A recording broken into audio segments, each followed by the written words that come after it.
রাস্তাঘাটে চলতে ফিরতে কত মানুষ যে প্রতিদিন দেখতে পাই, কিন্তু যার জন্য এই পৃথিবীর আলো দেখছি, যে আমার এই পৃথিবীতে আনছে, তারে আজকে বহুদিন হইয়া গেল দেখি না।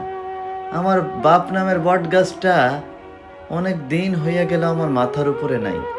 এখন আর কষ্ট পাইলে কারোরে জোর গলায় বলতে পারি না যে বাবা অমুকে আমার এই কথাটা বলছে। আগে যখন একটা কষ্ট পাইতাম, বাবারে ফোন দিয়ে বলতাম, আর বাবা বলতো চিন্তা করিস না, আমি আছি। এখন আর এই কথাটা কেউ বলে না।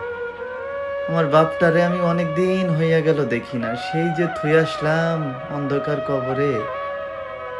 বাবা একটু স্বপ্নে আইসো দেখা দেয় না, আসলে দেখা দিবে কেমনে? আমার মতো পাপী তো এই দুনিয়াতে আর দুইটা নাই। এই জন্য হয়তো বাবা আমারে আর দেখা দেয় না।